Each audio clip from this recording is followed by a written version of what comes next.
Hi everyone, thanks for joining. Good to see so many people coming through. My name is Thomas Ellmer. I work at Ikon Gallery. Ikon is a contemporary art gallery in Birmingham, and I'm very pleased to be joined by Krištof Kintera, live from his studio in Prague. And hi everyone. Krištof's exhibition, The End of Fun, opened at Ikon on the 17th of September.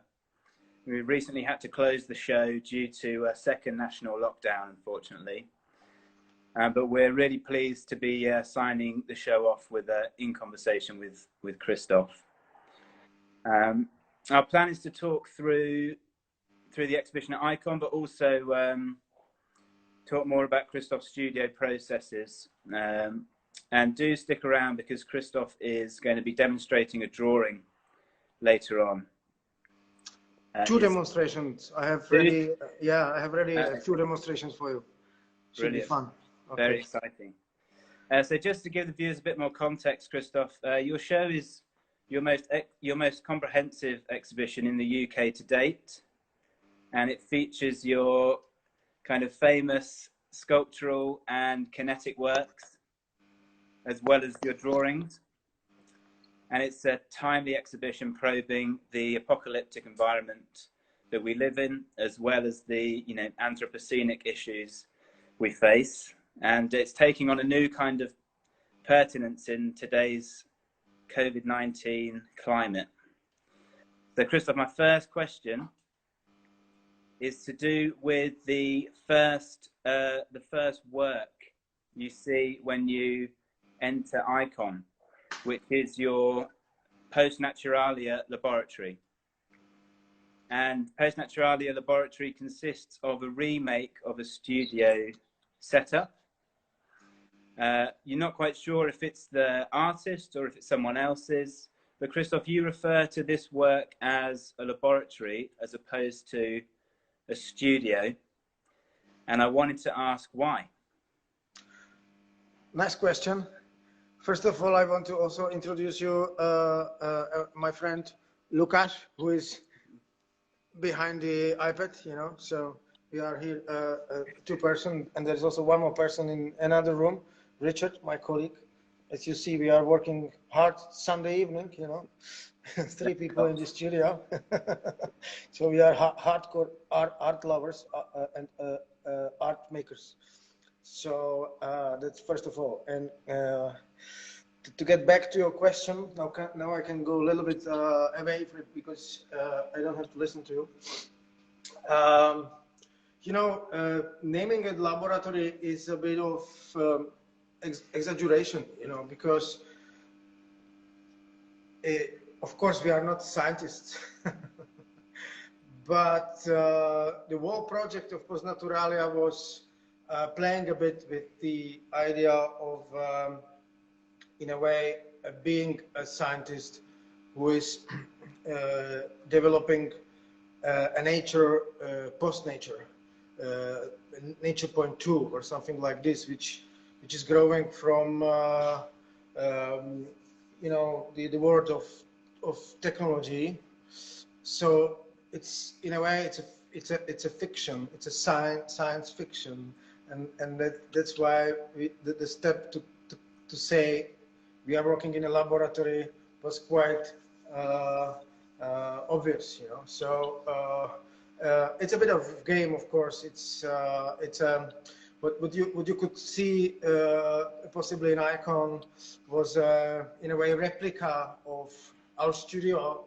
Maybe Lukáš can show you now how it looks like in an ordinary setup situation, this typical disorder of things, as every artist or most of the artists are, I assume they are living in the same or doing things in the same conditions. So this is nothing special to have mess in the studio.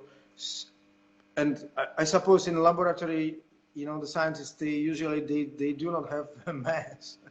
So there's a lot of, contradiction, of course, but laboratory sounded good to me in a sense of developing a new nature. So This is how I would answer your question. I like that, Krištof. That's great. Thanks. One thing I forgot to mention actually is probably a good thing because more people have joined us. But just to mention for anybody watching, if you have questions, just type them in the comments, and I will do my best to put them to Krištof throughout. Krištof, I really like this idea of Science 2.0, and it kind of takes me on to my second question, which is good. We can walk. Maybe it's good to walk. Walk around because you know, people who are you know seeing they can be more present in our wonderful studio. Yeah, it'd be great if we could kind of walk and talk. But I have to stay close. Sorry, guys, I have to stay closer to iPad because you know our amplification system doesn't work. So I have to be a little bit like you know more close. So sorry about that. My ear on the camera, you know. Yeah. It's a beautiful sight, Krištof. But I wanted to ask about this idea of science in your work. I mean, is this something that's always been with your practice? Is it something which you developed as an art student, or is it something which is a kind of newer addition? No, it came with basically with the particular work on Naturalia, because you know my practice is. Let's welcome also sorry to interrupt your question, but I will answer you later. This is Richard, a very important person in this situation because Richard is always working with me, and he was also one of the main characters of working on Naturalia. Yeah. Hi. That's Richard, but I'm very glad that he's around. So because also Naturalia, it's not a work of one single solitary artist, you know, because the scale of it is quite large, and it's a type of project we work on it about a year on daily basis, and even more people were involved. So this is also important aspect of the work, that we are kind of sharing the theme, and more people are developing the whole thing. And back to the question of the science and comparison of science with art.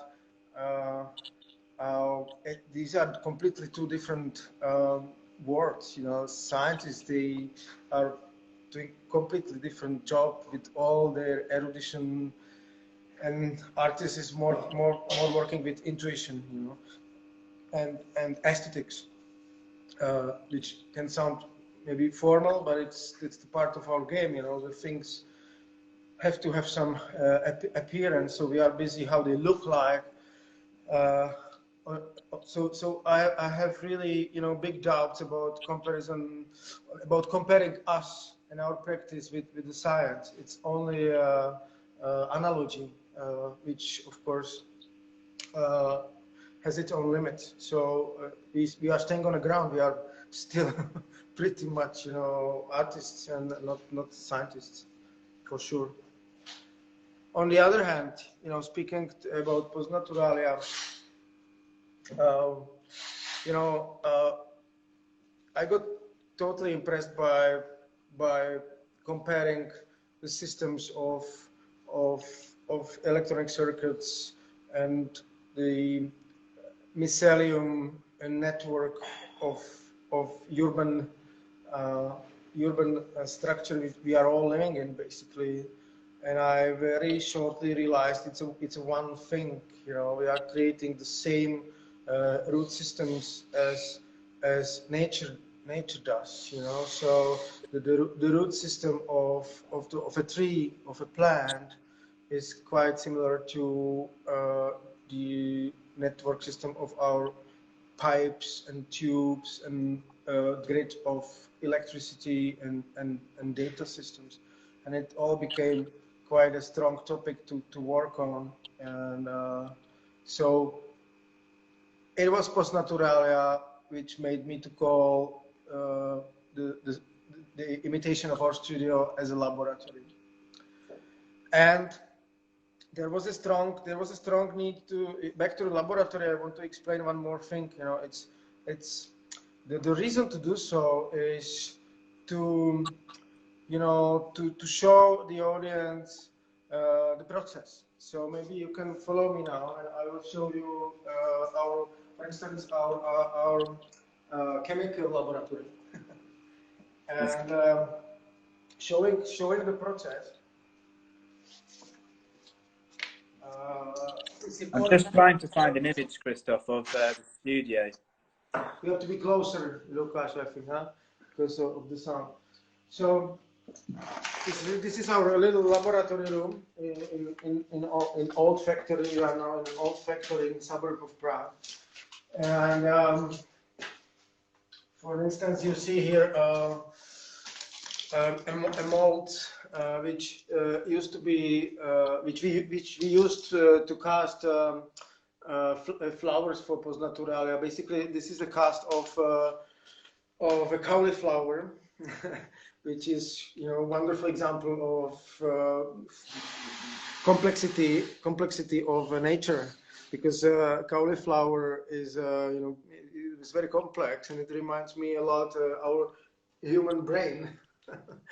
So it's a very simple analogy, and if I show this to people during exhibition, I'm not showing only result of the thing, the cast, the artwork, but I'm also showing how it was done, and it's a beautiful story for me. I would be interested to see other artists' studio and to be more informed about the process. So that's why the laboratory was from the beginning a coherent part of showing Post Naturalia. And also, on top of that, you can, when you are living in the laboratory, some sketches or some analogies printed on a paper, you are enlarging the experience of the viewer, because he can more understand the idea which is behind. So that's why the laboratory was always a part of the story. Yeah. So I can show people, Krištof. So the image that I put on screen at the minute is a picture of Post Naturalia laboratory as it is installed, or was installed at Ikon. And very similar, huh? Yeah, it does look very similar.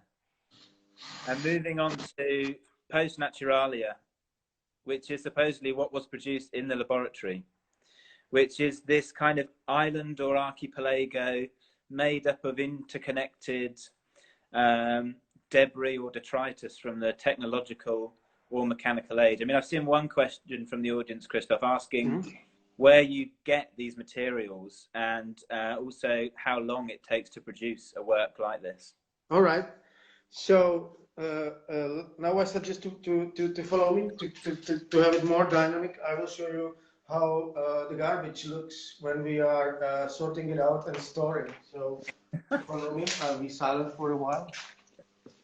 Thanks, Krištof. On our way, you can see Richard working of work which is called evolution revision. Which we have 3 of at Ikon, don't we? Yes, right. So we are finishing a couple of last ones from this area. And Krištof, can we go back to that one quickly? Yeah, all right. Just to show the the kind of wires and the nervous system that you replicate through it. Yeah, this is again sort of similar topic, right? To first being impressed by complexity of a human system of veins and everything in the human body, which is fantastic machinery in a way, and then transferring it into strange new creature, which is called, that's why it is called evolution revision. So wires for a couple of last years, they are really You know, one of the our very favorite and very frequent material to work with. And It's a they're copper. wires, Krištof. And are they attached to plaster? It's a kind of better plaster. It's a French plaster, a crystal. It's called. Yeah. But we can say it's a kind of plaster. Yeah. You know, better one. And when I see this, you know, copper wires here everywhere, you know, this is like one of my, you know, bizarre, not scientific idea is that we are still living in a copper age in a way.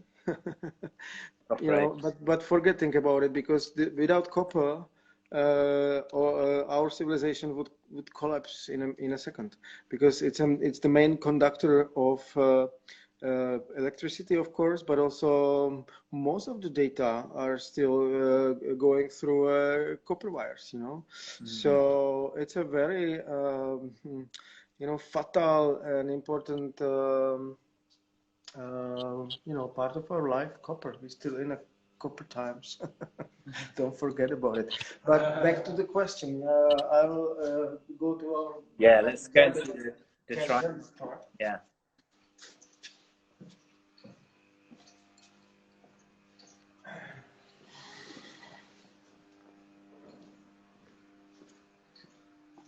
We are going first through some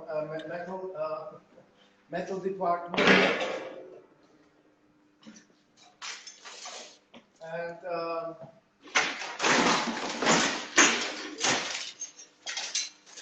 okay. This is where it belongs. This is where it lives. So, when I started to work on Naturalia, I was, you know, collecting just, you know, stuff from the street or from my, you know, old electronics, but it was not enough, of course. So to, you know, it was simple. I was very intuitive, and I was asking my question: where is this all stuff ending? You know, in our city, and we just, you know, went to a recycling station, of course, where they gather all used electronics from region of Prague. And first, when we arrived there, I thought I will have a heart attack. It was incredible. In fact, Richard was there before me, and he knew the venue. So we went there, and we were trying to get in a good relationship, because it's not for everyone. It's, you know, you cannot. It's not allowed to be there, of course. It's closed area, but somehow, step by step, you know, we became you know, almost friends, and now we have a good relationship, and we can come there anytime we want. And what you see there is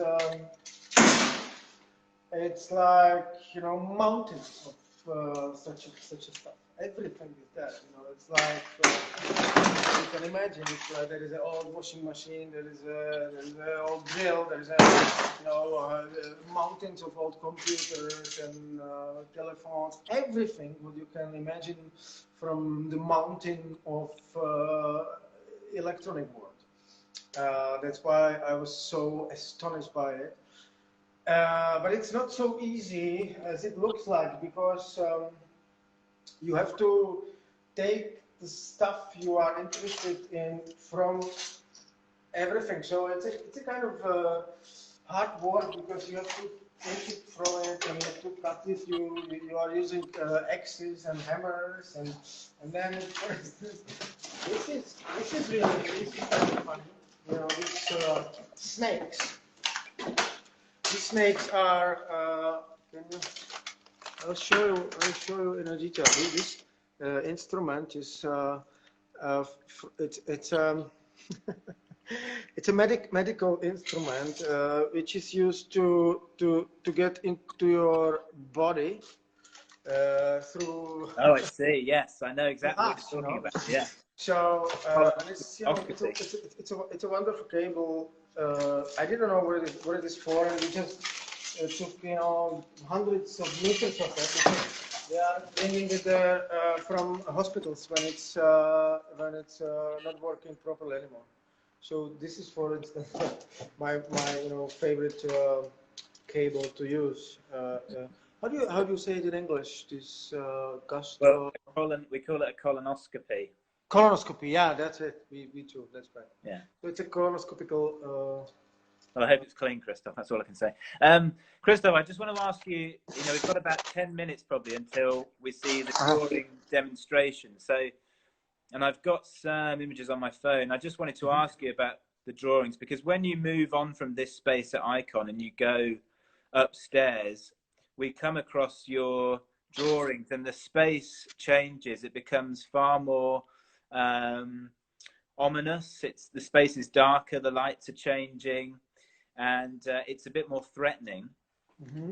And I wanted to ask you about how your work changes the viewer's psychology, and whether that's something you do on purpose. Yes, definitely. So follow me.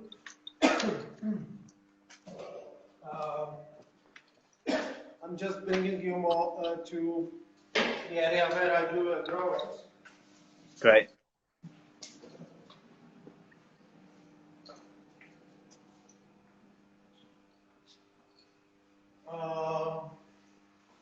Do you hear me like that? Do you hear me well?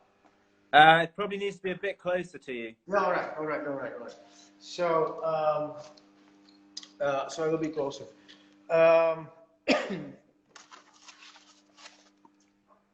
Yes, there we go.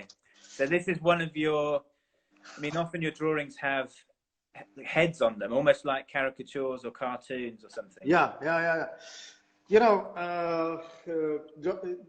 This kind of work, maybe Lucas, you can go around and I will be following the speaker. When my practice is can be divided into like working on a long-term, complicated, complex sculptures, right? And to make them, it takes quite a while, and you have to be patient, and you are a lot sometimes more like technician, or welder, or there is a lot of unromantical stuff to do, and that's why on purpose I'm busy with doing drawings. I call them drawings. Some people doubt it because usually drawing is done by pencil or whatever you draw with. But I call it drawing because the drawing is something which is very spontaneous, and it's fast. And I do quite a lot of these, and they are important for me because I can feel as an artist, not as a electronic engineer. And, yeah, sure. And the result is usually quite fast. I will show you soon how fast it can be. And I also try to, you told me it's like a cartoon, whatever. I just want to be, very fast, and also I usually accomplish it with the messages written on the surface of the drawing. So the language is also a part of the game, and I try to be kind of direct and comprehensive, and I just love to do them, and that's of course the core of everything. If you like something, then that's a fresh one. That's a new one. Yeah. What? Okay. Oh, wow. So yeah, they are totally super important for my practice. And do you want me to show you now? Yeah, why not? Okay. Yeah, let's do the demonstration now, Krištof. All right. Really exciting. Okay. I hope it will work well. So what are you doing? This is quite interesting, you know, because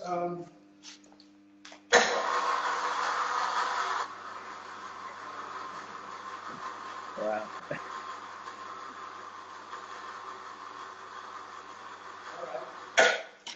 so this machine was made by a friend of mine from Ukraine. From Ukraine?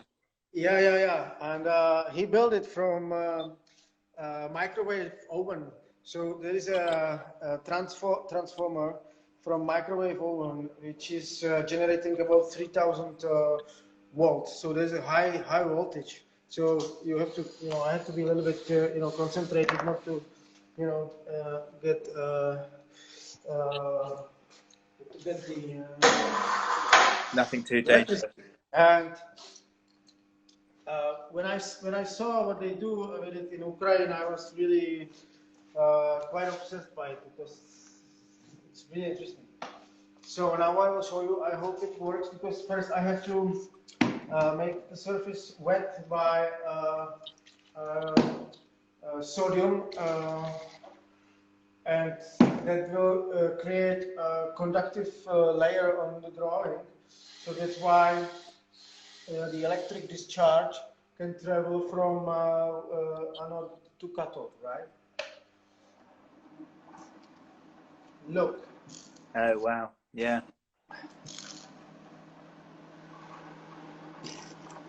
So it's incredible because there is I can control it, of course, a little bit, but not to the very fine detail. So everything is done by the physics.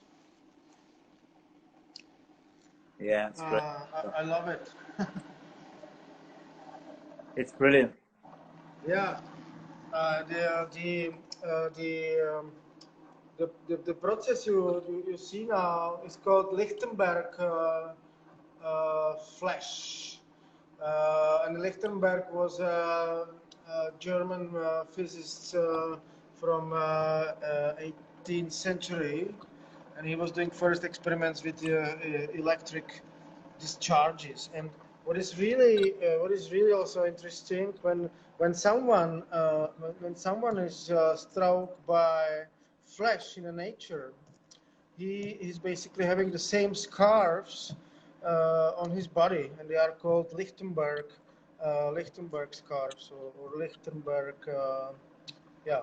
So you know, everyone can Google Lichtenberg effect, Lichtenberg images. Usually, you see people with scars after being hit by flash, which is quite bizarre. But it has completely the same aesthetics. And to finish it, you know what I love? It looks like roots also, and the drawing is quite precise. It's almost like Japanese precisity, you know.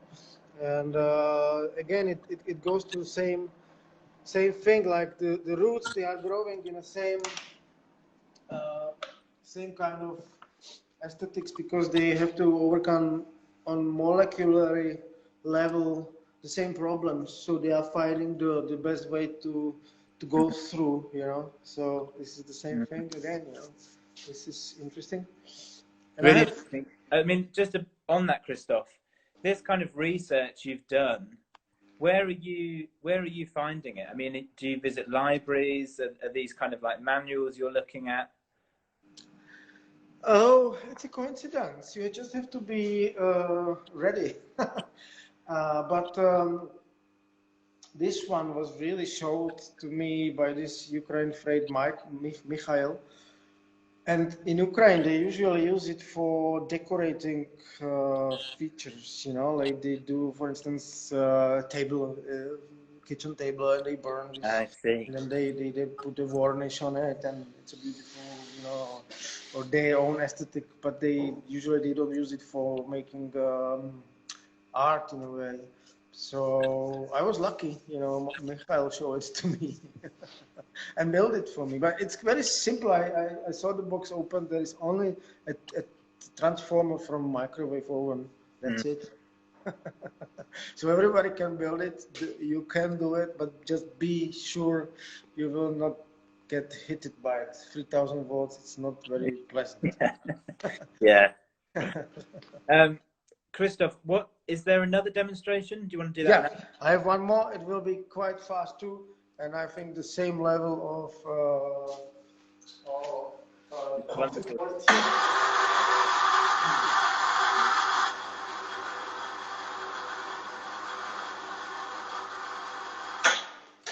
So, Krištof, someone, a question from the audience actually about what you were just doing there. Is that what are you drawing on? Is that just board, cardboard, or is it wood? oh, it's a cardboard, but being glued on a plywood board, and I changed this, or I came with this, like, I don't know, 5, 6, 7 years ago. But before I was using only papers, but here you can see it. But paper was quite, you know, it was not so steady surface. And I needed to, you know, be free to you know, to put anything on the drawing. And if you have a piece of plywood under it, you just, you know, put the screws, you can glue, and it's, you know, one steady surface. That's why I'm using these boards basically. But we are making them in the studio. We are buying a cardboard and gluing it on a plywood. Great. If anyone else has questions in the audience, please do ask away. So, this is polyurethane, which is in industry usually being used for instance, making sandwich materials like ski or snowboard. Snowboards, they put in this sandwich materials polyurethane. So, Polyurethane. yeah, it's kind of similar to the one you have in a can, but this one we mix from 2 parts. So when I do this, we will soon see the reaction because it's wonderfully expanding. And this is how I do this, let's say, as you said, this kind of cartoon faces. I'm not doing them so much anymore because it was a period of you know, I usually do periods. I was doing them like, you know, 4 or 5 years ago a lot. Now I don't do them anymore that much, but it's good to see it. So here we go. I choose wonderful pink because you can color it with a different kind of pigments. You have to use special pigment for resins, for epoxy, or for another kind of resins. I also do a little trick with the water.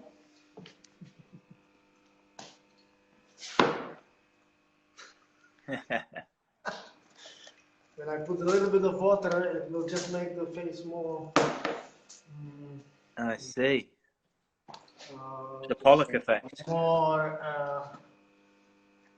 Now I have a little time to choose, you know, where I put the eye, but not much because, you know, after 30 seconds. Okay, so it's starting to set now. It will get steady.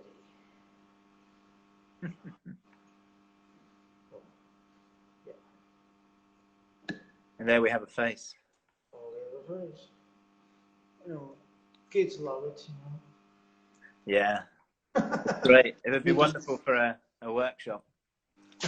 Such a shame we can't do that. That's brilliant, Krištof. Work is done, you know. I love it because, you know, when I work on when we work on post Naturalia or out of power tower or, you know, this type of work, you know, 1 year, 4 people, and here, you know, 1 minute 30 seconds. That's wonderful. Krištof, something else I wanted to ask you is, you're not an artist who...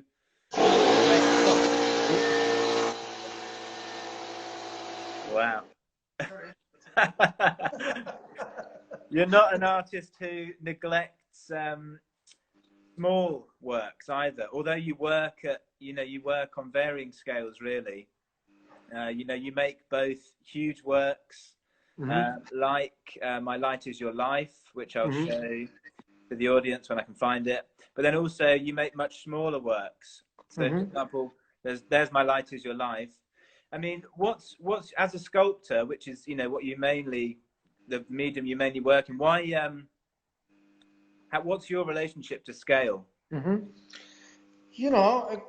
it's great to change.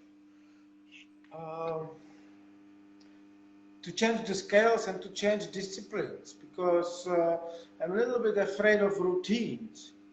And I think the most important for every artist is to try to escape the routines.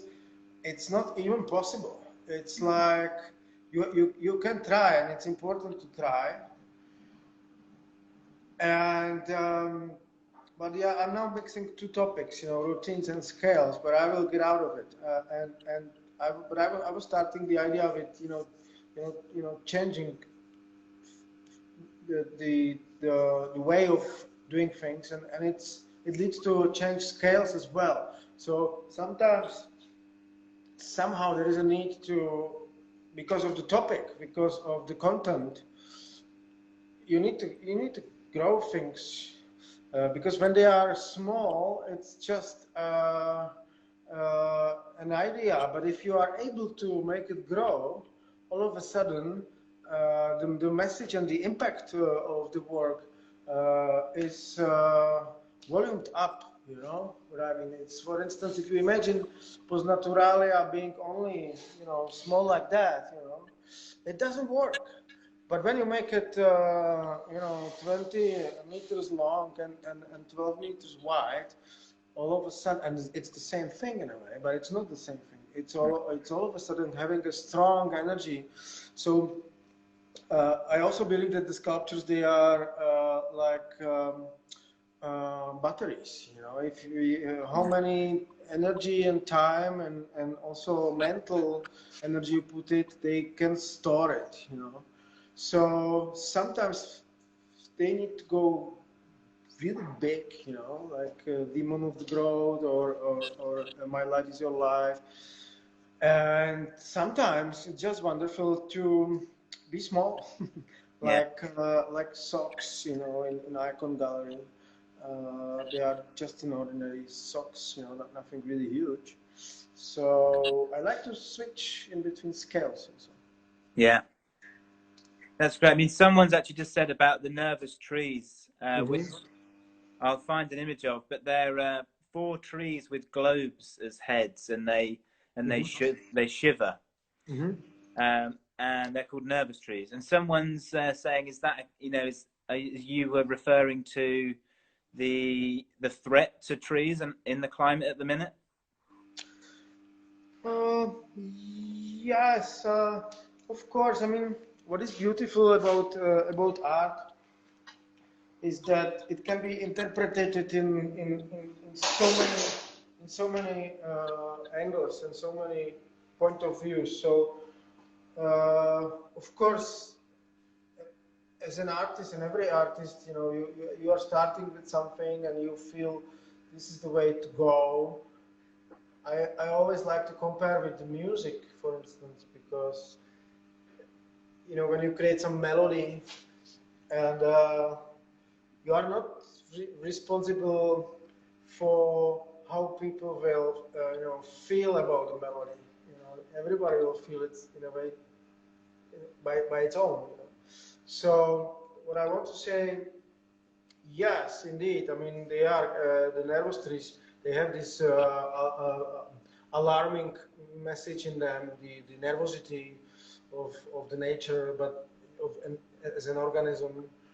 But the principle of nervous trees, that they look like bodies, because they have these heads, and all of a sudden the trees are becoming some strange creatures reminding us, the humans. So there is all together, everything is together. I'm just glad to hear how many interpretations people can give them, or any kind of artwork. Yeah. That's brilliant, Krištof. Well, it doesn't. I think I've proposed all of the audience's questions to you, and if there's any more, do send them through quickly. But Krištof, one final question from me, which is to do with your interest in animatronics, which we haven't quite seen, and this features a few times at Ikon in works like Revolution and I see the Raven. Well, I mean, where did you gain an interest in using animatronics? Because you use it in such a way where it has a huge impact on the viewer. I mean, was that always your intention? Oh, no, of course not always.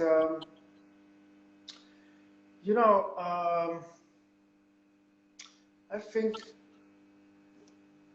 usually, I'm also asking myself always, is there first content and then the form, or first the form and then the content? And I think both ways are possible. So sometimes you are pretty sure about the form, and the content somehow, jump in it because you choose well the form, or you have content which you want to transfer into the form.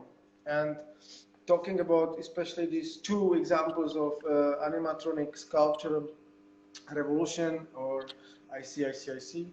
I had a content first. I knew that it's hard to say where the idea is coming from. I was sure, for instance, when I was making Revolution, I remember because when my older daughter was small, she was banging her head in some furious moments to the floor, and I was really shocked. Like, what is it? This aggressivity and violence in such a small girl. And that was the switching point, and I realized that we all have it. We have the aggression, which is a part of our basically skills, because we are programmed to be aggressive to survive, and it's up to us how we work with it. And so I transferred this inspiration into this small man who is trying to change something. He's frustrated, and he's fighting with the wall because he's frustrated. We are all sometimes frustrated, and we want to bang our heads and smash something, and we have to work with this strange thing, because of course the aggression is not a good way to deal with things. So I had this content, and then I just need to make it, so I made it. And I'm not a good, engineer or mechanic. But if you want to do something, the easier way is to do it by yourself. Of course, I had some. I'm having help with electronic control systems. Even though 15 years ago, I think the revolution is old like that. It was not so developed. We had to solder ourselves the electronic circuits, and with a lot of failure, and with a lot of moments of frustration. I can imagine myself banging my head that it doesn't work because I want to make a headbanger.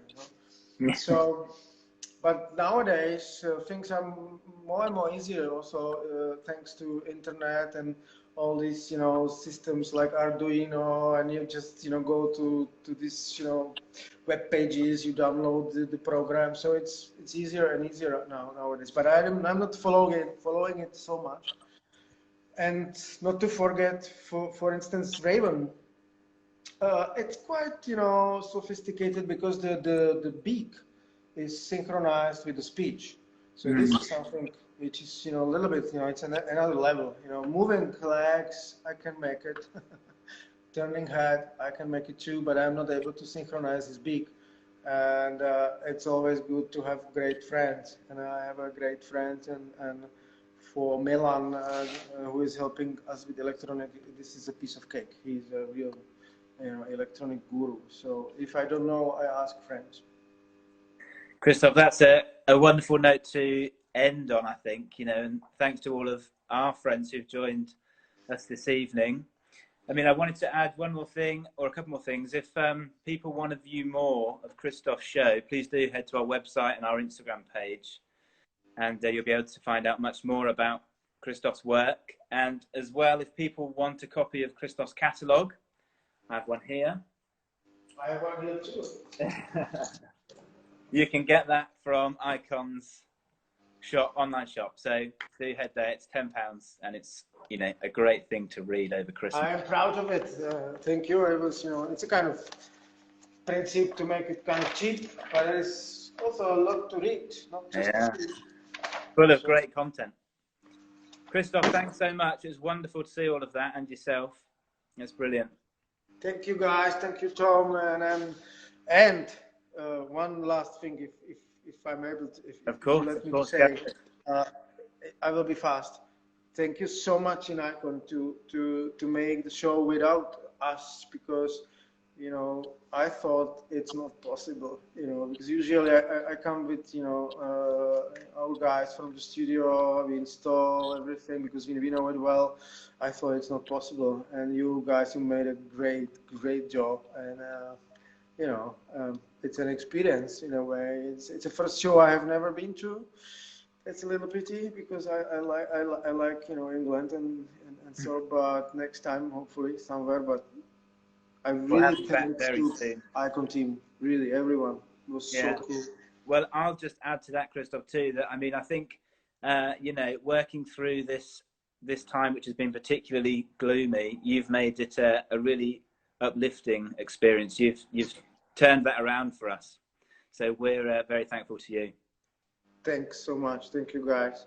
Hope to meet you one day. Yeah, I'll come one day. I will. In the real world. I will find you. All right, Krištof. Thanks so much. Thank you. Bye-bye, everyone. Thank you. Bye-bye.